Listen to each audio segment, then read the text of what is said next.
Ladies and gentlemen, there comes a point in every life when the noise becomes louder than the voice within. The distractions outside begin to outweigh the clarity inside. We wake up with a list of things to do, only to find our attention scattered, our energy drained, and our dreams postponed. In this world of constant stimulation, the greatest power you can cultivate is the power of focus, because your mind is a battlefield. And the one who can concentrate, the one who can direct their energy with precision becomes unstoppable. But focus is not a gift, it is a discipline, it's a muscle. It is built in silence, sharpened in chaos, and tested when everything around you demands your attention. Today, I want to share with you 5 powerful keys to mastering your focus and rebuilding your concentration, not just to achieve your goals, but to reclaim your mind, your purpose, your life. Silence the outer noise to hear the inner voice. We live in a world that screams, a world where every notification competes for our attention, where every platform wants our presence, and where being busy is confused with being productive. But in all this chaos, have you ever paused and asked yourself, what is your voice really saying? Because the truth is, your inner voice cannot be heard when the outer world is too loud. And the path to focus always begins in silence. There was a time when I too was overwhelmed. There was noise outside, and even more chaos inside. I was listening to opinions that didn't belong to me, chasing expectations that were never mine, and trying to be everything to everyone. And in doing so, I lost myself. My attention wasn't scattered because of weakness. It was scattered because I had handed my peace to the world outside. Then one day I sat alone, not lonely, but alone. I turned everything off. The phone, the news, the opinions, the pressure. And in that stillness, something whispered to me. A tiny voice, fragile but pure. It didn't yell, it didn't demand. It simply reminded me of who I truly was. And that whisper was the beginning of a revolution. We think silence is empty, but it's the most full space you'll ever enter. In silence, we don't just rest, we meet ourselves. In silence, we remember what matters. And when you begin to reconnect with your own voice, your focus sharpens, your direction becomes clear, and your strength returns in a way no distraction can break. Start small, just 5 minutes a day. Close your eyes, breathe, listen. Don't judge your thoughts, just observe. Let the noise dissolve. Let your heart speak. And you will realize that clarity doesn't arrive in volume, it arrives in stillness. That's where your real power is. You see, the world will always be noisy, but you can carry silence within. You can walk into a room full of chaos and still have calm within your soul. And when you do that, your focus becomes unshakable, no because the world changed, but because you changed your relationship with the world. Focus doesn't begin by adding more to your life. It begins by subtracting what doesn't belong. And silence is not an escape, it's a return. A return to the one voice that was always waiting to be heard, yours. Master your environment before it masters you. Your environment is not just the space around you, it is the energy within which your mind either blooms or withers. And what surrounds you eventually shapes you. If you want focus, look at your environment, because you cannot grow in a garden filled with weeds. And you cannot concentrate in a space filled with chaos disguised as comfort. Sometimes we blame ourselves for lack of focus, when in reality, it's our environment silently stealing our attention. The clutter on your desk, the constant noise in the background, the people who drain instead of inspire, they all leave fingerprints on your ability to think clearly. You don't lack discipline. You lack design. I remember sitting at my workspace one day, trying to write, but nothing came. The ideas were lost. I thought maybe I wasn't good enough.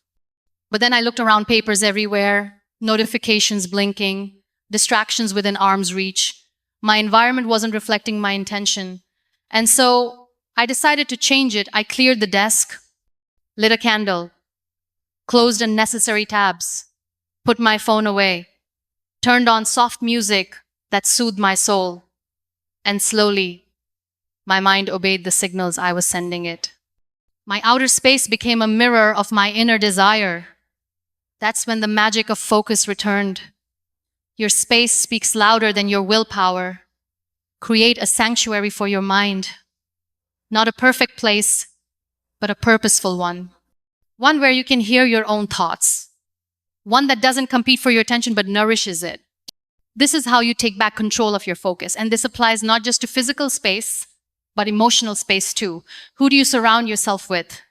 What conversations do you entertain? What kind of energy enters your home, your heart, your head? Because what you allow is what will expand. If you let clutter sit too long, it becomes the atmosphere of your life. Design a space that matches your purpose. Whether it's your room, your digital environment, or the relationships you hold close, let them reflect clarity. Because when your environment supports your focus, your concentration stops being a fight and starts being a flow. Train your mind like a muscle daily. Gently, relentlessly. Your mind is not broken, it's just untrained. And like any muscle in your body, focus must be built with patience, consistency, and care. We don't expect to lift 50 kilograms on our first day at the gym. Yet, we expect ourselves to concentrate for hours without having built that stamina. That's not failure. That's forgetting the process. Distractions are not always external. Sometimes they come from the inside memories, fears, overthinking, and we believe we're weak because our mind wanders. But the truth is, wandering is natural. Returning is a skill. And every time you bring your mind back, you're training it to obey your command rather than its impulses. There was a phase in my life when I couldn't sit still with one task. I would start with enthusiasm and end with fatigue. I tried punishing myself for not being focused. But punishment doesn't lead to progress, practice does. And so I started with 10 minutes a day, one task, one timer, no judgment. And every day I stretched it a little more, like a muscle. It was sore at first, it resisted, it trembled. But over time, the tension became strength. I learned that even when my mind wandered, my will could bring it back. And that, my friend, is true control, not being perfect, but being consistent. Use techniques, use tools. Pomodoro method, deep work intervals, meditation. But don't let tools replace your truth. The only real method is commitment. 10 minutes of pure focus is better than 2 hours of distracted effort. Build it brick by brick, not in a rush, but in rhythm. And be kind to yourself. You don't criticize a child learning to walk, so why criticize your mind as it learns to focus? Celebrate the little wins. Every day you stay with one task longer than yesterday, you are becoming stronger than before. Your discipline is shaping your destiny. You don't need more time, you need better use of the time you already have. And that begins when you stop treating focus like a miracle and start treating it like a muscle. You are here to build, shape, and master. Cut the clutter. Focus is found in simplicity. In a world that tells you to do more, be more, and chase more, I want to tell you something different. Do less with more presence. Because focus is not the result of multitasking. It is the reward of clarity. And clarity is born in simplicity. The simpler your life, the sharper your mind. Clutter is not just about things. It's about choices, tasks, habits, even people. We carry 100 tabs in our minds trying to manage everything, and we wonder why we're exhausted. But the truth is, the mind wasn't built for clutter, it was built for depth. Not to touch everything lightly, but to go deep where it matters. I used to believe that being busy meant being important, that juggling 10 tasks made me ambitious. But all it made me was burnt out. And then I learned something radical. Saying no is an act of self-respect. Simplifying isn't weakness, it is wisdom. Because the fewer things you carry, the faster you move. I began by writing down my top 3 priorities each day. Just 3, not 30. And when I started doing that, something shifted. I didn't just finish more, I felt more fulfilled. Because I was giving my energy to what truly mattered. The noise faded, the pressure eased. My focus wasn't forced anymore, it flowed. Simplicity creates room for excellence. When you remove the unnecessary, the necessary becomes powerful. And when your day is guided by intention, not impulse, your mind becomes your ally, not your enemy. Simplicity invites peace, and peace invites focus. Take a moment and declutter your room, your schedule, your digital space, your commitments. Ask yourself, what truly serves me? What can I let go of? Because everything you say yes to comes at the cost of something else. Choose with courage. Let go with grace. Focus isn't about trying harder, it's about clearing the path. The less you carry, the more you can become. And simplicity doesn't mean having less, it means making room for more of what matters. Guard your energy, not everything. Deserves your attention. Your energy is your currency, and attention is the investment you make with it. Where your attention goes, your life grows. So the real question is, what are you giving your focus to? Because not everything deserves your energy. Not every problem needs your response. Not every voice deserves a reply. There was a time when I would give pieces of myself to everything and everyone. I would answer every call, reply to every message, involve myself in every conversation. And slowly, without realizing, I was exhausted, not because I did too much, but because I gave too much of myself to things that didn't nourish me. And then I learned the art of boundaries, the strength of selective focus. I began to say no without guilt, to walk away from drama without apology, and to protect my peace like it was sacred, because it is. And in doing so, I found something powerful. Energy is not just something you have, it's something you protect. Protect it from toxic conversations, from comparison traps, from energy vampires who drain you without giving anything back. Because your focus cannot thrive in emotional chaos. Guarding your energy is not selfish, it is survival. And you cannot pour from an empty cup. Begin to notice what energizes you and what exhausts you, who inspires you and who irritates your soul. What activities align with your purpose, and which ones are just distractions dressed as duties. Awareness is the first act of reclaiming your focus. You do not owe your presence to everyone. You do not owe your energy to every situation.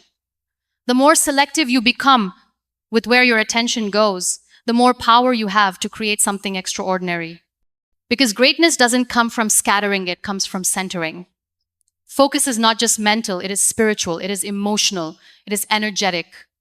And the more you guard your energy, the more your mind learns to stay present, centered, powerful. There will come moments in your journey when you will feel like you're falling apart, not because you're weak, but because your attention has been pulled in too many directions. You will find yourself surrounded by noise, tangled in distractions, buried under expectations, and you will wonder why the light within you feels so dim. But the truth is, you were never broken. You were simply disconnected from your voice, your purpose, your power. Focus is not a luxury, it is a decision. A decision to silence the chaos outside so you can hear the wisdom within. A decision to shape your space instead of letting it shape you. A decision to build your mind, not in frustration, but in compassion.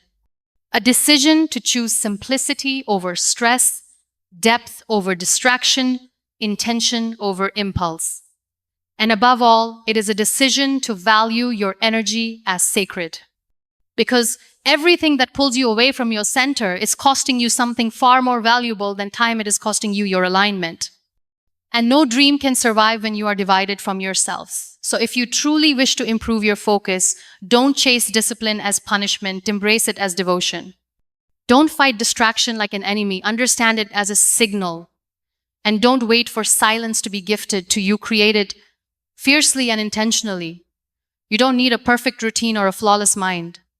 You need presence, you need purpose, you need the courage to return to yourself every time your attention drifts.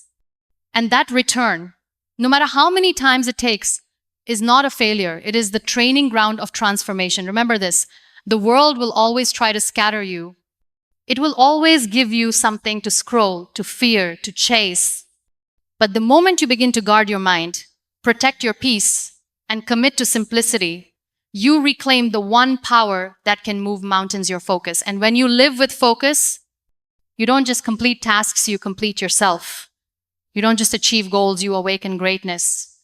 Because the most powerful life is not the one filled with noise, but the one aligned in clarity, anchored in purpose, and grounded in unwavering concentration